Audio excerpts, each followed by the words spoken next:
दाल की कीमत अभी और रुलाएगी। बारिश कम होने से सब्जियों का बाजार मूल्य 37% तक बढ़ाने की सूचना है।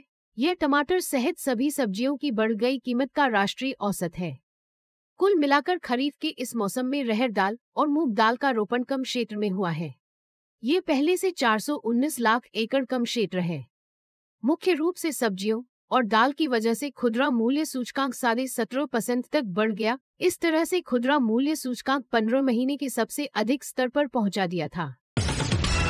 दिल्ली में लगातार पीड़िता रही बच्ची। दिल्ली के अधिकारी की मृत्यु के बाद उसकी बेटी अपने ही पिता के दोस्त के चंगुल में फंस गई।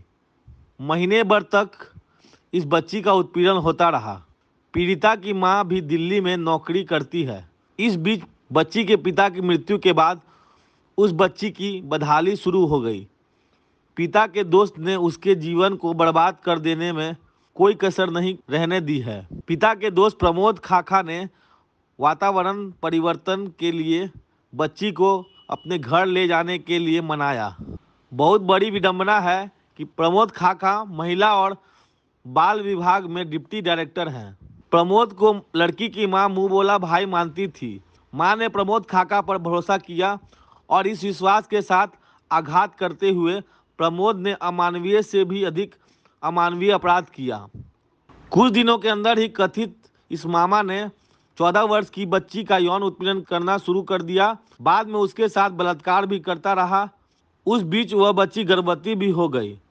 अक्टूबर 2020 से कथित इस मामा के घर से यह बच्ची अपने मां के घर चली आई है। उसे सांस की तकलीफें होने लगी। हमेशा ही दिल की धड़कन बढ़ जाती और कपकपी होने लगी। इसके बाद डॉक्टर ने भर्ती करके इस बच्ची का काउंसलिंग शुरू किया। तब यह सब बातें सामने आने लग गई। इस बच्ची के काउंसलर के ऑब्जर्वेशन के बाद 13 अगस्त को पुलिस ने मुकदमा दर्ज कर लिया है। पुलिस उच्च अधिकारी सागर सिंह कलाफ ने बताया कि जैसे ही इस लड़की की हालत सुधरेगी उसे मजिस्ट्रेट के सामने ले जाया जाएगा। प्रमोद की पत्नी ने लड़की का अबॉर्शन कर पति के दुष्कर्मों का शिकार इस बच्ची को होने दिया। हेमंत सोरेन को ईडी ने बुलाया। झारखंड मुक्ति मोर्चा के बीच यह विमर्श चल रहा है कि ईडी के सम्मन पर ध्यान नहीं दें, इसकी जगह अदालत में जाकर बराबर पेशी से राहत लेने की कोशिश करें। कांग्रेस पार्टी ने भी कहा है कि यह गैर भाजपा शासित प्रदेशों को परेशान करने की स्ट्रैटेजी है। देखिए, एक पत्र में एक बात का उल्लेख है कि पॉलिटिकल मास्टर्स के इशारे पर, तो आप मजबूरी समझिए, केंद्रीय एजेंसियां भी आज मजबूर हैं। आज जो राजनीति का पराभव हुआ है, हम लोग ऐसा राजनीति आज़ाद भारत के इतिहास में हम लोगों ने कभी ना देखा ना सुना। आज व्यक्तिगत हमले किए जाते हैं और जो राजनीतिक रसूखदार व्यक्तित्व है, जिनकी अपनी जनाधार होती है और जो आपकी नीतियों से मेल नहीं खाती है, हम उनका विरोध करते हैं, राजनीतिक विरोध करते हैं। वो झुका नहीं पा रहे हैं हमको, तो इस तरह के कवायद देखने को मिलता है। तो हम लोकतंत्र है, संविधान है, न्यायपालिका है, हमको न्यायपालिका पर पूरा भरोसा है।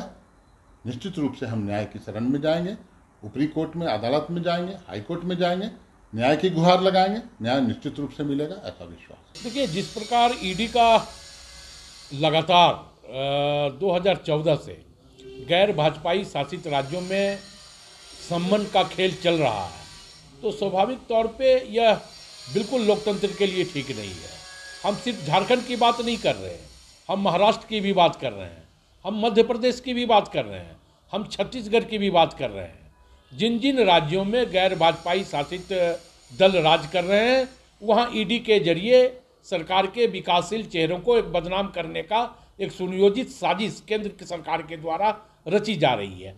वहीं अगर हम दूसरी तरफ देखें तो कल तक यही भारतीय जनता पार्टी आसाम के मुख्यमंत्री के ऊपर सिंचाई घोटाले का आरोप लगा करके बुकलेट तक जारी किया करती थी, लेकिन जब से वो भारतीय जनता पार्टी में सम्मिलित हुए, आसाम के मुख्यमंत्री बने, तो आसाम ईडी के नक्शे से दूर हो गया।